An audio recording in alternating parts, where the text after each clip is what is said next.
Teacher, हमारी team खड़ी है, मैं उसी बेसिस पे आपसे कहूँगी जो भी बातें रखूँगी अपनी।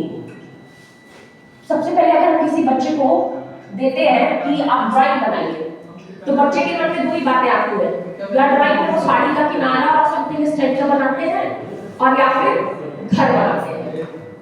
और जब भी घर बनाते हैं, सारे टीचर्स अपनी क्लास में देखो तो घर बनाते हैं तो ये ऐसे ऐसे और फिर ऐसे करके और ऐसे छत जो होती है उनकी रीजन तो उनको नहीं पता होता है, लेकिन जो भी वो छत बनाते हैं वो ट्रायंगल शेप में ही बनाते हैं, त्रिभुजाकार ही बनाते हैं।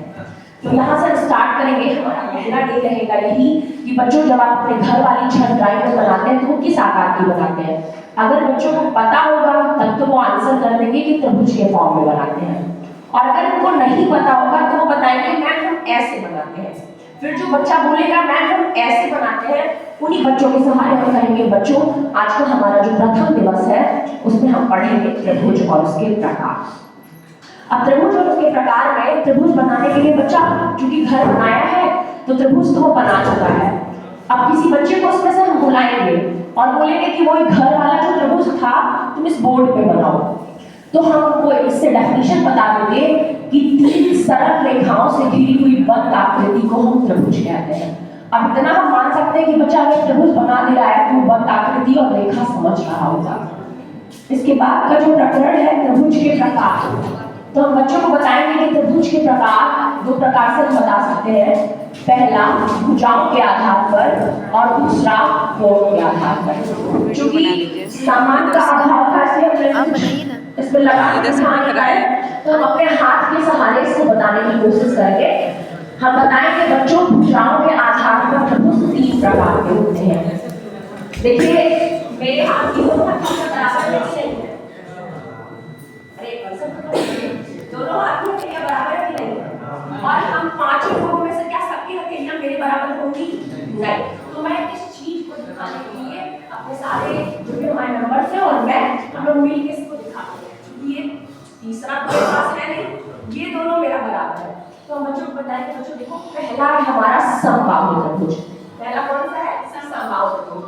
तो हम ये देखिए मेरी दोनों हथेलियां बराबर है, तो ये समबाहु, और तीसरा आप इमेजिन करिएगा कि मैम का हाथ मेरे बराबर है, फिलहाल मैम का बड़ा है लेकिन फिलहाल तो ये बन गया बच्चों, ये हमारी यही आकृति बनी हमारी त्रिभुज, यही आकृति हमारी क्या है?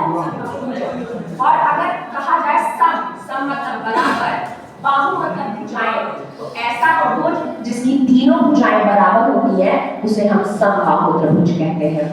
इसी तरह हमारा दूसरा है समद्विबाहु त्रिभुज। सम मतलब बराबर, द्वि मतलब 2, बाहु मतलब भुजा।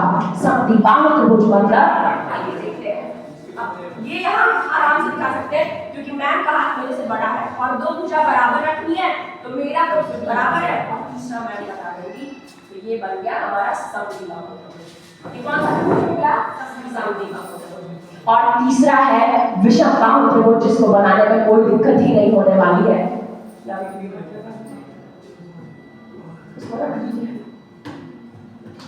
तीन हो गया, ये हो गया हमारा विषमबाहु त्रिभुज। तो इस तरह हमने बता दिया ऐसा त्रिभुज जिसकी तीनों भुजाएं आपस में बराबर नहीं होती उसे हम कहते हैं विषमबाहु त्रिभुज। और अगला है कोणों के आधार पर। तो कोणों के आधार पर भी त्रिभुज 3 प्रकार के, न्यून कोण, अधिक कोण और समकोण। तो न्यून कोण त्रिभुज, अब बहुत सारा समय तो नहीं है।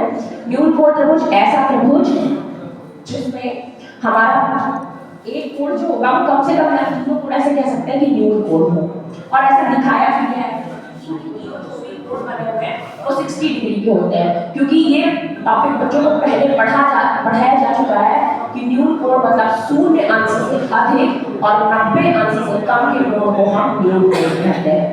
तीसरा है समकोण त्रिभुज। समकोण त्रिभुज का मतलब एक त्रिभुज की एक ऐसी भुजा होगी जो 90 डिग्री पर बनी होगी।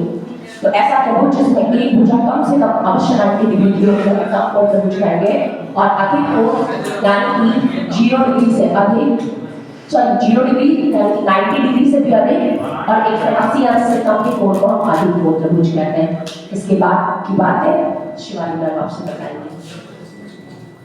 अब हम यहाँ से हम कोण के बारे में समझ चुके हैं, बच्चे लोग जान चुके हैं कि न्यून कोण, समकोण, अधिक कोण क्या है।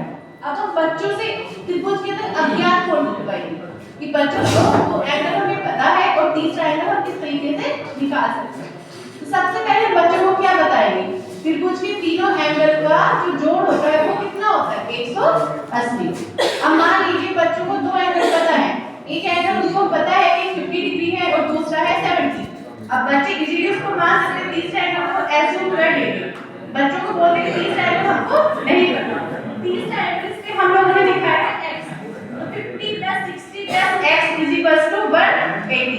तो बच्चे इसको ऐड करके निकालेंगे तो थर्ड एंगल क्या करके आया 70 डिग्री। अब उसके बाद हम लोग आते हैं पाइथागोरस पर। पाइथागोरस का हम दिए थर्ड में हम आगे आंतरिक और बाह्य कोण।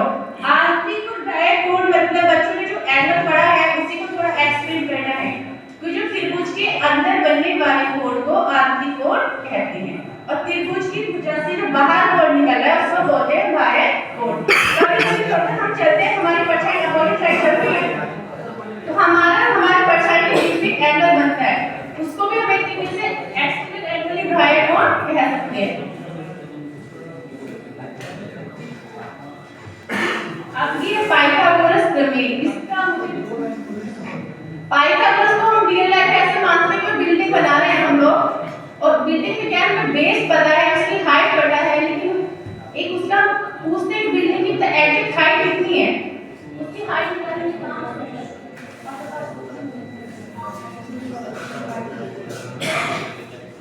पाइथागोरस का प्रमेय जो है उसमें ज्यादातर क्या होता है बच्चों को सूत्र तो पता होता है बट वो एग्जैक्ट है क्या इसके बारे में बट ऐसा होता है कि उन्हें उसका एग्जैक्ट पता नहीं होता कि ये सूत्र कहां से आया है। ज्यादातर बच्चे याद कर लेते हैं, उसके बारे में एक्सप्लेन करके समझा सकते हैं कि ये सूत्र हमें मिलता कहां से है। उसके हेल्प के लिए हम उनसे ऐसा बोल सकते हैं कि पाइथागोरस ट्रिपलेट्स होते हैं, ऐसे कोई नंबर हम दे देंगे और हमें बोलेंगे कि जो तीन नंबर दिए हैं उन्हीं का साइड से एक स्क्वायर बनाइए। तो स्क्वायर को हमें ऐसे बेस करना है कि एक ट्रायंगल फॉर्मेशन हो जिसमें एक बेस हो, एक हाइट हो और तीसरा हाइपोटेनस हो।